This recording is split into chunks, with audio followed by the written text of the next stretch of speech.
We're back, and we are looking at more features from Cypher System. For those of you that missed out on the last one, go check that video out before you come over here. But basically, I thought it would be a fun idea to bring on my buddy Ked here to show me a couple of features from Cypher System so that maybe I can get to learn the system a little bit more. You guys can get a peek into kind of how I'm looking at and evaluating another game.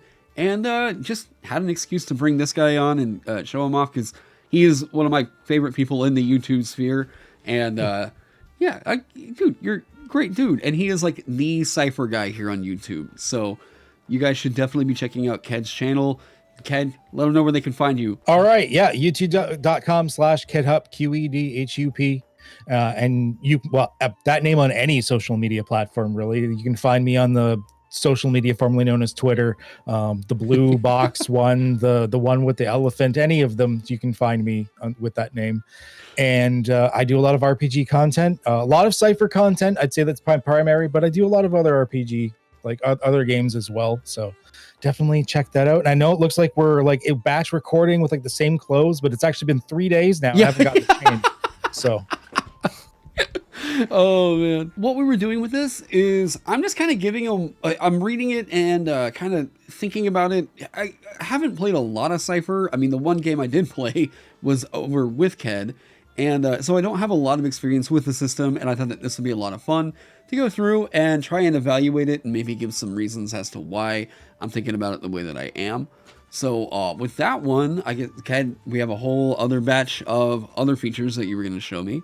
Yeah. So once again, continuing on with the same vein, I've kept it only to abilities and only to from things from the SRD, like the open content, because even that, like just coming through those abilities, there's like 1,200 of those, and I didn't want to delve into the ciphers and artifacts and all of that other stuff too. So we're keeping it. There's so many options in Cypher. Yeah, I was like, the Cypher book is definitely one of the thicker tomes over there on the bookshelf, that's for sure. And then they opened up in their this was even before the OGL stuff. They opened up their open license for those and all of like the white expansion books for the genres and stuff. All of that's in their open license. If you want to develop under, use those rules, everything like that. It has been for a while now. I don't know which one I'm giving you. Let's see. Have spacesuit will travel. Okay, if you're a Heinlein fan, you know where that title's coming from. So somehow or another, you became the legal owner of a fully functional and advanced spacesuit. The spacesuit provides +1 armor and, more important, allows you to survive in the vacuum of space using suit reserves for up to 12 hours at a time with enough reaction mass to get around in zero gravity on jets of ionized gas for that same period. After each use, the suit must be recharged, either with already charged cartridges of air and reaction mass, or by allowing the suit to sit idle in an area with breathable atmosphere for at least 2 hours, during which time it will recharge both air and reaction mass using integrated solid-state mechanisms. The suit's power supply is a radioisotope thermoelectric generator, which means it'll function for about... I'm having like 3 body problem flashbacks right now where like, you know, nobody told me that was that hard of a sci-fi novel. And then I got like 100 pages in and I was like, this is like a nuclear reactor manual here. All right. Which means it'll function for a few decades before needing to be changed out. Enabler. So you have this thing in Cypher. What happens if you lose it? Well, generally, if it's from a class ability, like an ability, like you're assumed to not be able to lose it. It's assumed the GM's not going to be such a dick that you're going to lose it, or if for some reason you do, for a story reason, you're going to get another one at some point, because like it's part of who you are. Right. So it's like part of the social contract of the game. Okay, and now this is all going to be campaign setting specific, so I'm only going to rate this one thinking of the campaigns it's going to be good for. Part of this makes me think that it's just standard MO loadout for everybody in a spacefaring game. Here's the weird thing, right? It feels so generalized, I don't know how this isn't on every character sheet for that kind of a campaign. But if it's in something like maybe the superhero one, this is like a 1, maybe a 2. But if we're talking about like the spacefaring style campaign, this has got to be a 5, right? It's like on every character sheet. So here's the odd thing. You only Okay. get this if you take a specific focus, which is weird to me. I actually think this is more like a 1, even in its specified Really? genre. Okay. Because if you're in a hard sci-fi, it's kind of assumed that, like you said, everyone's going to be able to find spacesuits or they're just going to die. So Right. why does this have to be a central ability for a focus when it's something that your entire party is going to need just to survive? Sure. So I don't know. Me personally, I think this is a really weird thing, because if it's not in the genre, it doesn't matter. And if it is in the right genre, everyone should kind of have this already. So why is it like a specific focus ability? To me, this is 1, like bottom of the Really barrel. that bad? Like, it's cool, it's neat, but like if you're like playing in a sci-fi in outer space and you don't have this ability, then what do? Are you just gonna die? Or are you gonna say, well, you've got spacesuits as well? And then the player with this ability be like, but I burnt a whole ability to get a spacesuit. How come they get it for free? Oh, sure. So, like, does the, like, it's talking about reaction mass, does that have any real, like, mechanical weight in the game? Well, the reaction mass, I think, just means that's just what they're saying powers the jets. So okay. So they felt like they needed to get a little bit more specific. I guess give you some mechanical weight in that. I guess they decided to go story. a little hard sci-fi on that. Yeah, it's like, okay. Yeah, I like the concept of that one, but I think it kind of falls short. Yeah, I guess maybe if it had felt a little bit more like special, then, but to me it seemed like, I guess my thought process was, I guess if I don't have this, I don't have a spacesuit, so I have to take it, right? If like, there were things that built off of it, you could upgrade it or change it or something further in the focus, I think I would flip this, and this probably would be a 5 in its genre. Yeah, right. But there isn't. There is a focus about having a power suit that works like that, but this one does not have anything that plays off of this. How bizarre. Okay. All right. All right. Let's do a slightly shorter one then. Let's flip flop back and forth. What did we get? Oh, Band of Desperados. Your reputation draws a band of 6 level 2 Desperado NPC followers who are completely devoted to you. You and the GM must work out the details of these followers. If a follower dies, you gain a new one after at least 2 weeks and proper recruitment enabler. So I'm guessing with the NPC follower thing, I don't know the follower mechanic, but if you have complete control over them, still having that much that you would take up in the action economy alone would be very good. If that was the case, this would probably need a nerf. Okay, so that's just flavor right there. If a follower dies, you get okay, so really the main beef of it is you get these 6 level 2 Desperados. Okay, so I don't know their stat block, but I would already say having that much control of the action economy, and depending on how much you would control them, like what aspect of it you had control of, and you just have them with you, at the very least, if I'm thinking of this as like, you get 6 familiars in D&D, I'm still thinking like, if I had 6 donkeys in D&D, I'm gonna mess up most of a campaign. If they just blindly follow me and do whatever I want them to, yeah, that's actually pretty good.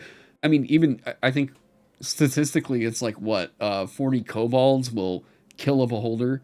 I'm gonna say that this one is probably a 5. I'm not sure how to rate this, because on the player side, this is really useful. You've got 6 people that can either be helping you by using your tasks or like going off and doing things. I mean, they're desperados. I'm assuming they're going to have guns and things like this. On the player side, yeah, you have a lot of help, and I would indeed rate this really high. But on the GM side, this really sucks, because this can really fuck up player like action economy. Now, if they're just using them to help ease tasks and stuff like this, okay, great, that's not too bad. But if you're having them act independently or act autonomously, I think it is actually stated in the rules. Yeah, this is a lot to keep track of. It's the same reason I've never been a fan of like large summoner builds in like Pathfinder and D&D and stuff, because like, why do I only get 1 turn and he gets like 7? Yeah. So this may have that kind of an issue, I guess, in Cipher, where, once we're bloating out the character's action economy overall on their turn, it just kind of always throws any combat scenario always in their favor. But the follow rules are a little interesting in Cipher. Actually, in Voidhome, I ended up actually kind of reworking them.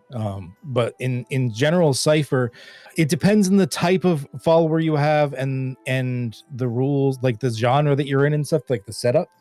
Sometimes you're just comparing their level to the other levels, and you just be like, the GM's just like, this makes sense. This is what happens. Right. Sometimes you roll on their behalf. And if they're going off and if you're not there and you send them off to go do things on their own, then no roll happens. The GM is just saying this is what makes sense depending on their levels and stuff. It gets a little weird. Follower rules, I think, are one of the things I needed to clean up in Void Home. This is why I'm not super fond of this, even though if you're in the campaign where this like ability is allowed, I can see a lot of players taking it, because why wouldn't you take having 6 little extra buddies around? Well, I mean, and if somehow every player at the table got this, then it's like, oh, well, I guess you guys just have a military now. Like, yeah. So I think you're right. Like on a player side of things, this would be up there. This would be like a 5 because you just get the action economy in any RPG is always king. Okay, let's do a longer one. Okay, Call Through Time. Already I dig the feature name. 6+ intellect points. You call a creature or person of up to level 3 from the recent past, and it appears next to you. You can choose a creature that you previously encountered, even if it's now dead, or no more than once per day. You can allow the GM to determine the creature randomly. If you call a random creature, it has a 10% chance of being a creature of up to level 5. The creature has no memory of anything before being called to you, though it can speak and has the general knowledge a creature of its type should possess. The time-shifted creature does your bidding for as long as you concentrate on it, but you must use your action each turn to direct it, otherwise it returns to the past. In addition to the normal options for using effort, you can choose to use effort to call a more powerful creature. Each level of effort used in this way increases the creature's level by 1. For example, applying effort calls a specific creature of up to level 4, or a random creature with a 10% chance of being up to level 6 action. It says a recent past, but it doesn't actually specify like how recent. So I don't think that that's actually a restriction, and that seems like it's kind of up to the table to kind of mess with that. You get a lot of that in Cipher. There's a lot of like, I want to say soft rulings in things in Cipher. So it's not under your control at any point, right? Does your bidding. Okay, there we go. Okay, so 6+ intellect points to do this one. You're getting more action economy. No, you're not. Oh, you're not. That's right. Okay. As long as you concentrate on it, but you must use your action each turn. So you're not getting more action economy out of it. No. But this thing that you're getting, depending on the level in which you're using this, could be kind of decent. In D&D, we always know of the exploit of using, I think it's the pixie polymorph into T-Rexes or whatever it is. So like, that's kind of what I was thinking here is like, maybe it can summon a creature that itself isn't really great, but it can do something to cause a bigger issue, right? Without a pixie problem like that, I would actually say that this one's probably a 2. But if there is something like that, of course we would know that this is escalated into broken. But yeah, I actually think that this is most likely, because you're not getting any extra action out of it, I think this is probably a 2. That's what I was going to give it as well. To be honest, it's very circumstantial. I see a lot of players not take it just because it's hard to read.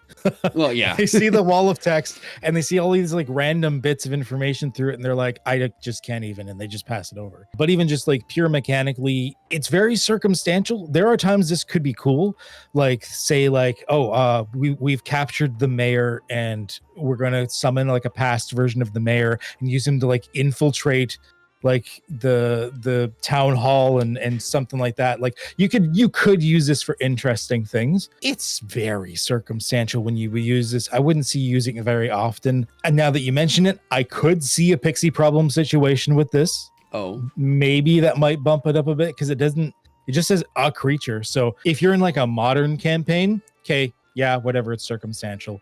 If you're in a fantasy campaign, yeah, okay, I could see this being a little beefier. So yeah, I'd say it's a 2 depending on genre. Yeah, I mean, I'm always a sucker for time travel mechanics anywhere, and like this feels like a natural fit on like a time wizard, I guess, you know? What What do we got next? Let's do a shorter one. Here's the really short one. Combat challenge. Okay, all attempted tasks that draw an action to yourself and away from someone else are eased by 2 steps. Enabler. All right, so if you're building a tank, this is a no duh 5. Like, already, that's really good. It depends on how many mechanics actually allow for that to draw an attack to yourself and away from someone else.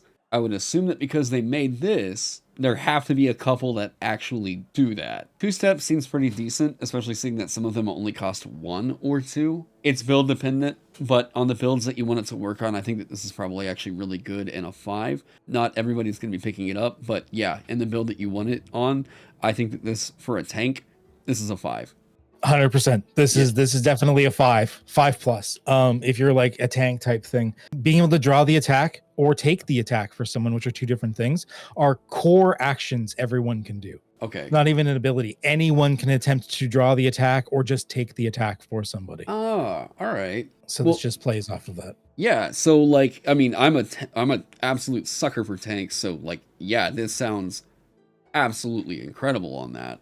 Well, cool. Because normally when you draw the attack to yourself, so what is you have to roll against them to be like, hey, look at me. So it's like an intellect task. So you're getting that eased by 2 steps. The only downfall is then the attack happens on you and your defense is hindered because it's easier to hit you at that point. I mean, if you're built tanky, you're probably going to survive it, so you're okay. Yeah. Here, that was super short. Let's go. Okay. I've got one here. This is the longest one I have. Okay. So good luck. All right. I wanted you to like compare this one sort of to the other time one that I sent you. Okay. Time doppelganger, 6+ intellect points. A perfect copy of you appears within an immediate distance. So that's like adjacent to you. And yeah. This doppelganger is probably a version of you from another timeline or the past. The doppelganger is a level 5 NPC with 15 health. It has your mind and memories, and you control it as if you were in another body. In effect, while this ability is active, you have 2 bodies. If the doppelganger uses any of your abilities that cost points, those points must come from your pools, including spending effort. Controlling 2 bodies at once is difficult and distracting. While this ability is active, all tasks performed by you or the doppelganger are hindered. The doppelganger has no equipment other than simple clothing. It remains for up to 1 minute, but disappears if killed or if you use an action to dismiss it. If the doppelganger is killed, you take 5 points of damage that ignore armor, and you lose your next action. If you're killed while the doppelganger is present, you live on as the doppelganger. It becomes your character instead of being an NPC that disappears. In addition to the normal options for using effort, you can choose to use effort to increase the duration of this ability. Each level of effort used in this way adds 1 minute to the doppelganger's existence. If you also have this ability from another source, you may use either ability. The doppelganger is 1 level higher, and it has 3 additional health. Action. Okay. Woo! That is a lot to grok. All right. Here's my thought, right? I see this as a mechanic that I'm just going to predict the community has tried to break. I think that the community has tried to figure out a way. Hey, what are you? Hello.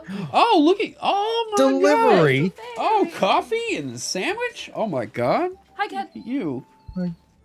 Hey. Kids to say. Yeah, I think that this is a mechanic. Like, are you familiar with Magic the Gathering? Yes. So you know the card One with Nothing? No, I don't think I do actually. It's a card that is basically like, it's a piece of kit that people have tried to get to work for a long, long time.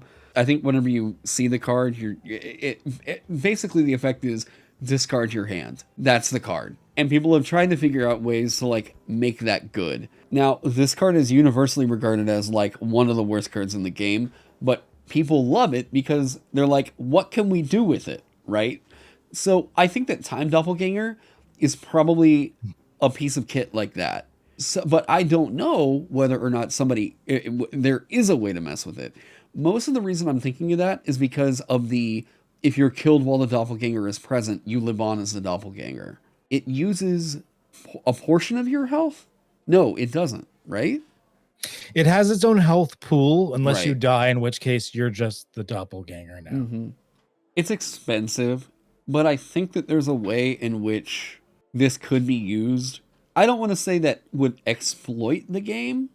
Like, I don't know that I would say that there's like an exploitable mechanic necessarily right off rip, but to me, it kind of seems like something that has that kind of a heart within the community as like a, I don't know how good this is, but let's figure something out with it, right? This feels like a toy that you want to mess with. But I think that the cost of it, I guess it is another body. There's safety to it. I'm going to say I'm going to give it a 3. I just don't see really much point in using the effort other than, I guess you could say, the exploration side of it. But even then, that feels really lofty, and it doesn't feel like each level of effort is really going towards all that much.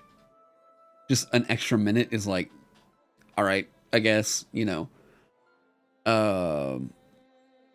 If you also have this ability from another source, you may use either ability, and then it's one level higher. That text right there, I'm not super sure how you would get another instance of it. But I think, yeah, I think all in all, my thought is it's a 3, probably leaning in on a 2.5. So I would be torn between putting this to a 4 and a 5. Really? Okay. It's got its own health pool. You're doubling your action economy, even if you're getting hindered by one step. So that'd be the equivalent of like suddenly your D&D character like gets double the amount of actions at like a -2 to their rolls. Oh. Okay. Yep. All right. Because there's 2 of you, and your doppelganger has all of your abilities. All of your abilities. Yeah. Now you're sharing the same pools for activating them, but you're also sharing your effort and edge and everything. So if you're using half your abilities for free, so is your doppelganger. And then it also has the thing like an extra like I'm not going to die button, because if you get killed, you can just be like, that's fine. I'm over here now. Yeah. That to me was the thing that I was like, that feels like the best part of it. If I got to try the same thing twice, but in 5e, it's like you can do the same action twice, but both of them are going to be at disadvantage. I'm still thinking that's not terrible. Like, that's actually a kind of a decent trade-off. And there's even like other ways to cheese this. Like you could use this as limited immortality. Just be like, time doppelganger, I or him doesn't really matter, goes forward and does the bad stuff, and we put the other one in a box. Yeah. I can't die now. Yeah, I mean, it's like Echo Knight, but this one actually has some resource tied into it. So, yeah. Yeah. So Okay. like it'll still end up costing you, but at the same time, yeah. And since it hurts you if the doppelganger dies, but if you die, nothing really bad happens to the doppelganger. Right. It's actually better to summon the doppelganger, leave him behind, and you stride forward. Yeah, I was about to say, it feels like there's plenty of situations where it's like, I know that's dangerous. I'm going to make him. Later, y'all see in a second. Like, you know. The only thing that changes with that is the fact that it doesn't have your equipment. So you may want to like strip most of your shit off, give it to the doppelganger. It reminds me a little bit. Have you seen Invincible? Yeah. Yeah. Prime. Kate. You know the clone guys. The guys that are constantly cloning each other. It's like, I'm the original. No, I'm the original. Yeah. I just picture this. Oh, that's good. No, the thing that I think kind of tripped me up was I think I was subconsciously going off the action economy from the last spell or something like Maybe. that. But yeah, no. I mean, since you're getting a pool of like 2 separate sources of action economy, yeah, I think anything that's going to give you that has to be up above a 3 at the very least. Yeah, okay. Yeah. If you're literally playing a wizard that can move mountains and there's 2 of you. Yeah, like, no, for sure. I mean, that's like Simulacrum, but a little bit more, or I think actually a little bit less demanding than what it is in 5e. Let's give you a break and do a short one then. All right. Know what to do. You can act immediately, even if it's not your turn. You can act immediately, even if it's not your turn. Afterward, on your next regular turn, any action you take is hindered. You can do this one time, although the ability is renewed each time you make a recovery roll. And I accidentally cut it off, but it says enabler underneath that. Okay. Man, this is an odd duck. Okay. So you can act immediately even if it's not your turn. Afterward, on your next regular turn, any action you take is hindered. Whenever it says act immediately, does that mean like you are getting an action? Yes. Okay. Yeah. So Basically treating it as if it's your turn. So that involves movement and action and everything. first sentence alone would be very, very good. But this feels to me like this is kind of only good on the first turn of, or the first round of combat if you have not gone yet. Other than that, this feels like this is just kind of not in effect. So you're not getting another turn in here. It's just that you're going earlier in the action economy overall for that one turn. You know, I think with this one, there's some instances in which this is like clutch and really life-saving, but I kind of feel like it's kind of the tricky thing with turn-based combat. Something just makes me feel like this isn't particularly strong. Despite the fact that this looks really sexy on paper, you can act immediately, even if it's not your turn. Why is that tripping me up? I think that any action you take on your turn is hindered. Yeah, and then you can do this one time, although the ability is renewed each time you make a recovery roll. Recovery roll, I don't know what that mechanic is. My assumption would be a hit die roll or like something. Okay, so I guess to sum it up, I actually think that this is probably like a 1.5. I'd give this a 4.5. Really? That good? Yeah. Okay. All right, So you are getting extra actions out of this. You can are act getting immediately, okay. even if it's not your turn. So you're acting on someone else's turn. Mm-hmm. And that includes movement, action, everything. Then you still get your regular turn, even if your thing is hindered. And recovery rolls, so there's no like short or long rest or anything in Cypher. You get a series of recovery rolls at an action, a minute, 10 minutes, an hour, 10 hours. Okay. Although there are builds where you can shift those down. You might have 2 or 3 one action recovery rolls and then not have like a 10-minute and an hour action recovery roll or something like that. So any action you would take is hindered. I'm essentially thinking functions very similar to disadvantage. And in that case, any action you take, this is affecting movement because movement's also affecting a roll, right? Or so hindered and eased is adjusting where the difficulty is on the ladder. Think of every level of hindered or eased, think of it like a plus or minus 3.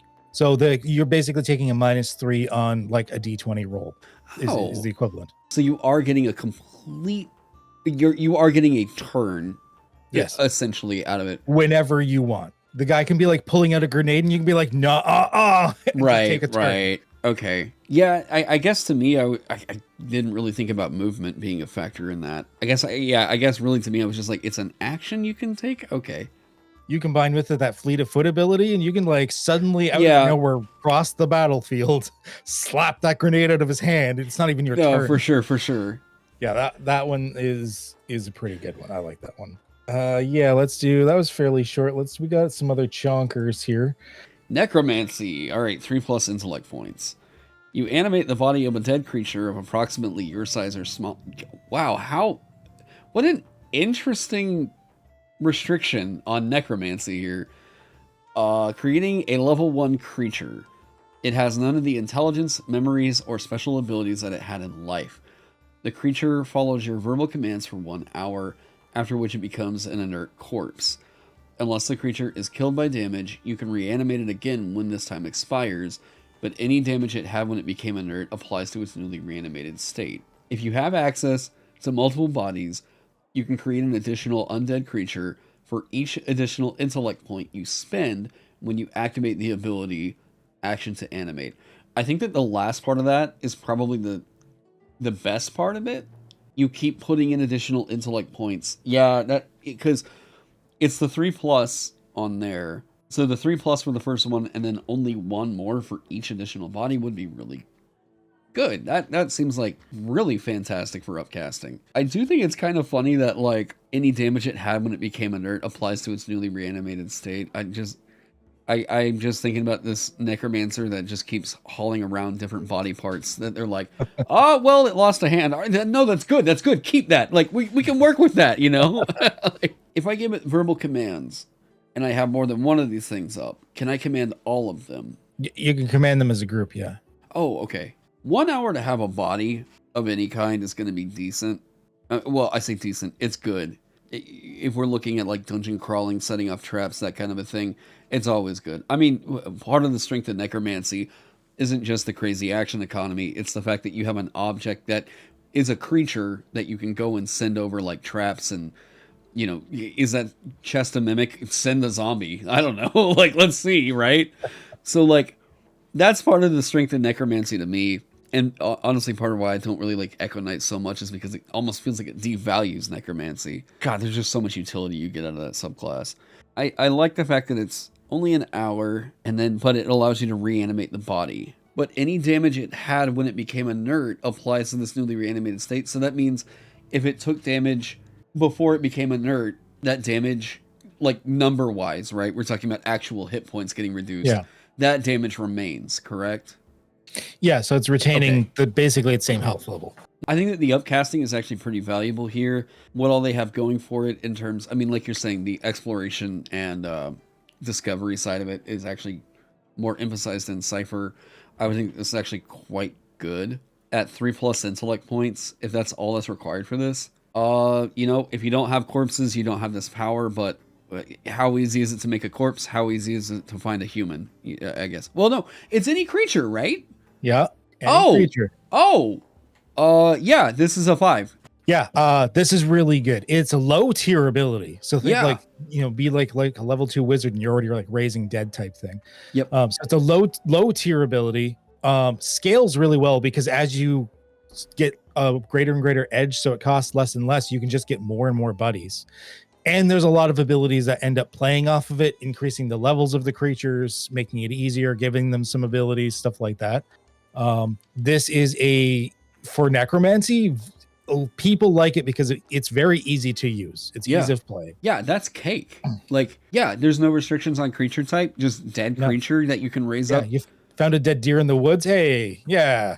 Yeah, I see. I still so 5e brained. Whenever I saw this, I was just like, oh yeah, well, I guess you got to find the Oh wait, no, you don't. Okay.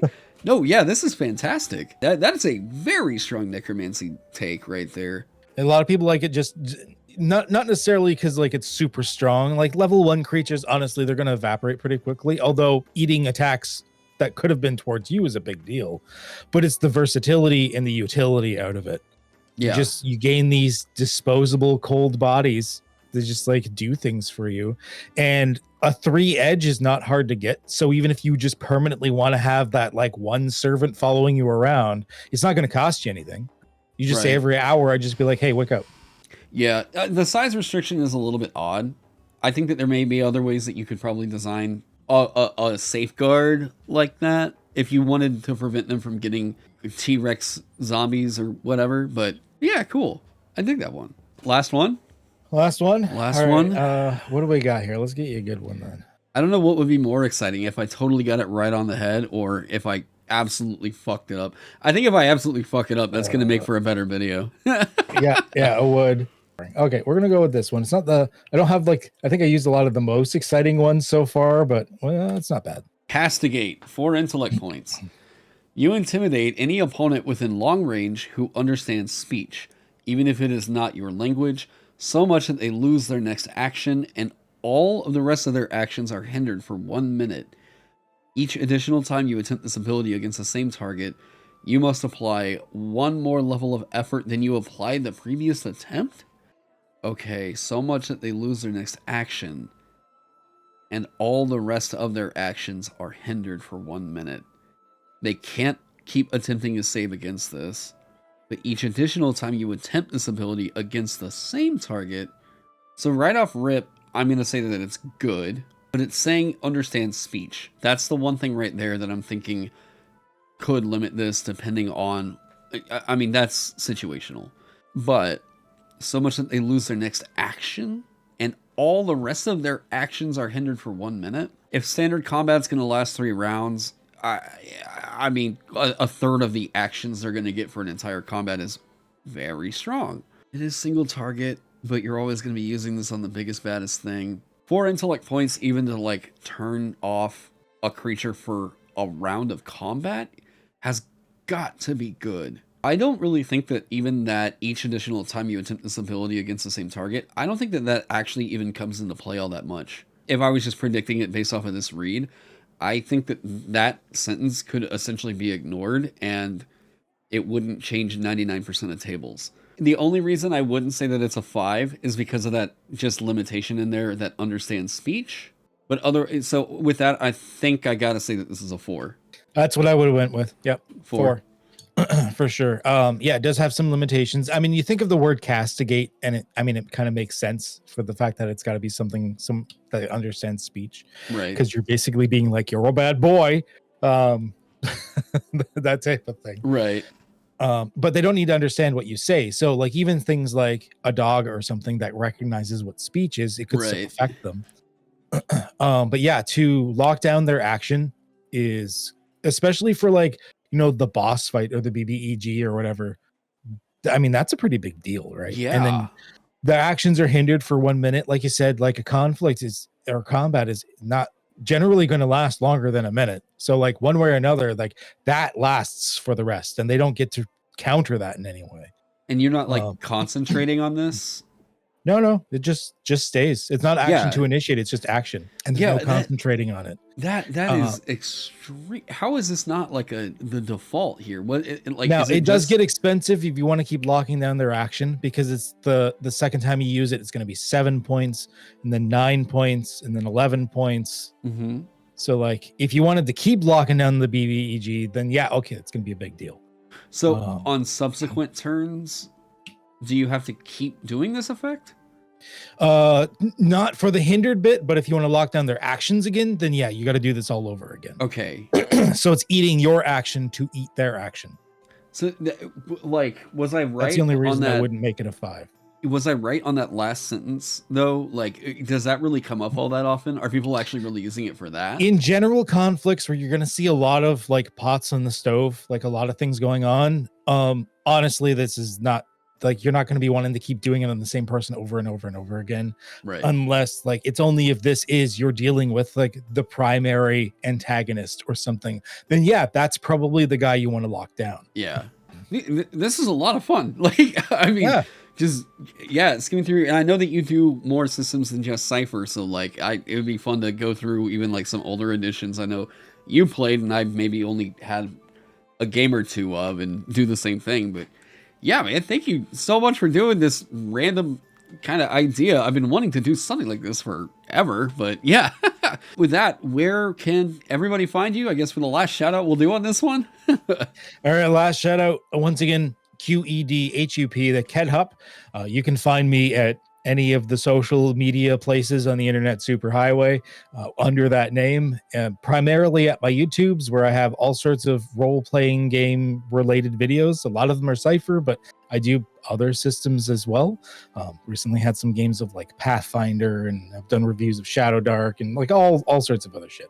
So yeah, check me out, like, subscribbles, and if you like what I do as well, feel free. My links are usually in my Ko-fi, in my link tree there. Go to my Ko-fi, maybe a couple of bucks for the Canuck for some brewskis. Viewers, go sub the Ked, please. And hey, if you haven't subscribed to me, what are you doing? Do the thing. Anyways, thank you so much to my Patreon sponsors, helping me keep the lights on around here, coffee in my blood, and allowing me to do cool stuff like this. Y'all are absolute heroes. And hey, thank you all so much for being here. Thank you, Ked, for being here. I hope you all are staying safe, staying healthy, and I will see you all in the next one.